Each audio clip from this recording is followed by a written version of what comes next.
só lhe deu glória. Somente Deus a glória. O nosso último sola, o sola a qual todos os outros solas estão em volta, a qual todos os outros solas fazem sentido, porque sem o último sola, como é falado, é o sola posterior, né? Os outros não têm tanto sentido, porque a gente remete tudo à glória de Deus. E um texto que me chama muito a atenção é o chamado de Isaías, o relato do chamado de Isaías, que fala exatamente assim: no ano da morte do rei Uzias, eu vi o Senhor assentado sobre um alto e sublime trono. As abas de suas vestes enchiam o templo. Ó que maravilhoso, ó a completude que ele fala. Serafins estavam por cima dele. Cada um tinha 6 asas. Com 2 cobriam o rosto, com 2 cobriam os pés, e com 2 voavam. E clamavam uns para os outros, dizendo: Santo, Santo, Santo é o Senhor dos exércitos. Toda a terra está cheia de sua glória. Toda a terra está cheia de sua glória. A gente vê aí a plenitude da glória de Deus. A glória de Deus está em todas as coisas. Todas as coisas criadas revelam a glória de Deus. E aí, na nossa pequenez, e talvez no nosso egocentrismo do dia a dia, a qual nós estamos vivendo, nós temos a pretensão em achar que Deus só tem glória porque nós damos glória a Ele. E ao contrário, todas as coisas criadas glorificam a Deus, né? Ou seja, tudo é para Ele e por Ele e para Ele.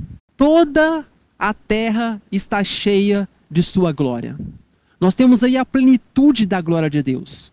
E talvez, no nosso modo de ver egoísta que temos hoje, nós pensamos que para Deus ter glória é porque nós damos glória a Ele. E não, ao contrário. Todas as coisas criadas glorificam a Deus Pai. E é interessante o diálogo que Deus tem com Jó. Ele diz assim: quem primeiro me deu algo a mim para que eu tenha que retribuir-lhe? Pois o que está debaixo de todos os céus é meu. Nós temos a plenitude do Deus galáctico. O que é isso, o Deus galáctico? É um Deus que fez todo o universo. Atualmente a gente tem descoberto mais de 10.000 galáxias. Olha a plenitude disso. E cada estrela, cada partícula, cada nebulosa, tudo isso criado, um átomo, tudo glorifica a Deus em toda a sua plenitude. E isso é maravilhoso para nós como cristãos. E você pode pensar, mas onde que eu entro nisso? Qual é o meu papel nesse plano cósmico de Deus? Como que eu glorifico a Ele no dia a dia? Ou seja, nós somente podemos glorificar a Deus de uma maneira correta quando nós entendemos o nosso propósito. Entra naquela coisa filosófica, né? Para que eu existo? Para que eu estou aqui? Qual a minha função aqui no mundo? Então a gente pode lembrar do nosso catecismo. O nosso catecismo diz algo interessante também.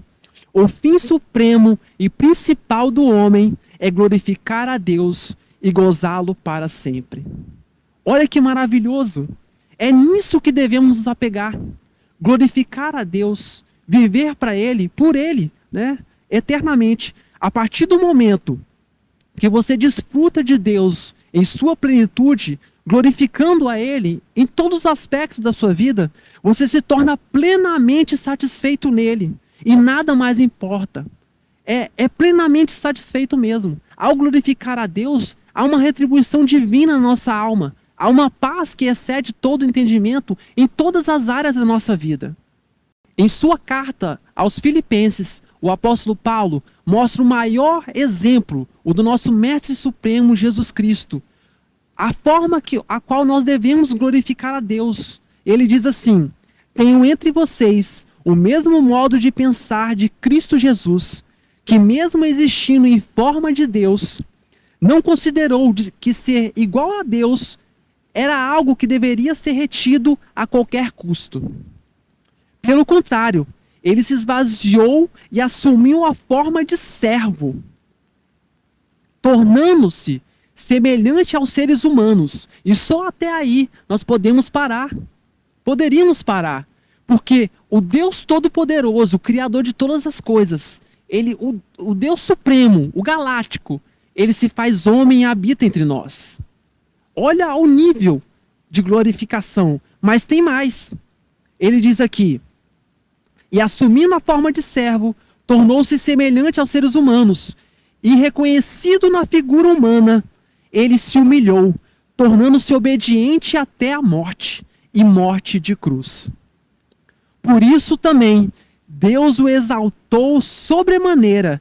Ele deu o nome que está acima de todo nome, para que ao nome de Jesus Cristo se dobre todo o joelho nos céus, na terra e debaixo da terra, e toda língua confesse que Jesus Cristo é o Senhor. E aí finaliza de uma maneira magnífica. Ele diz assim: para a glória de Deus Pai. Tudo isso que Cristo passou, todo o tempo que ele teve na terra, toda a humilhação que ele passou, ele foi cuspido, né? Ele foi maltratado, ele foi chicoteado, ele foi crucificado, ele morreu. Tudo isso resume para a glória de Deus Pai. E esse é o nosso propósito, glorificar a Deus através da nossa vida.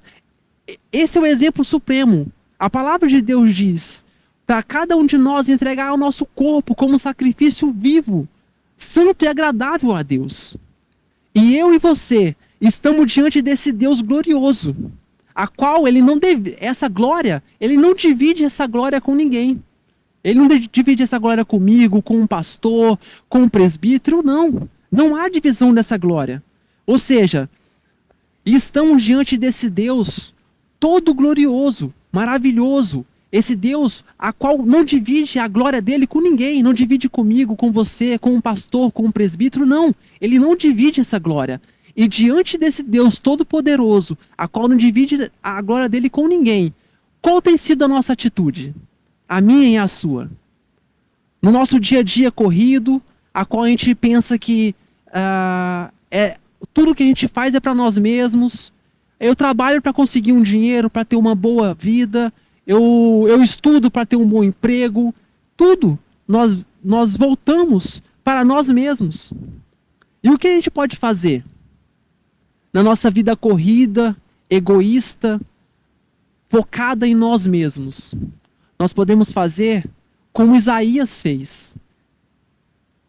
Ai de mim, estou perdido, porque sou homem de lábios impuros e habito no meio de um povo de impuros lábios, e os meus olhos viram o Rei, o Senhor dos Exércitos.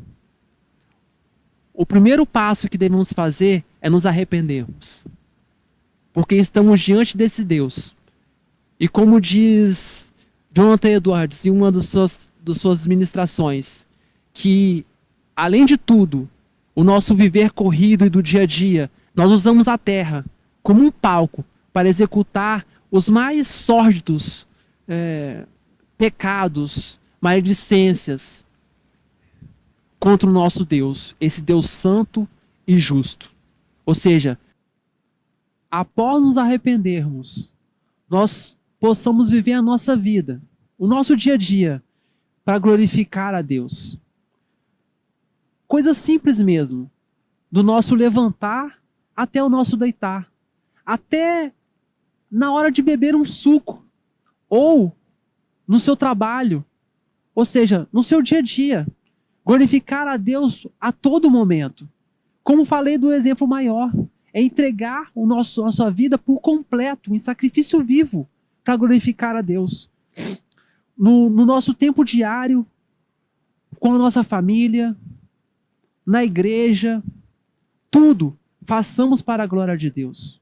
E isso é seguir o exemplo supremo do nosso Mestre Jesus Cristo. Só assim, eu e você vamos poder viver somente para a glória de Deus.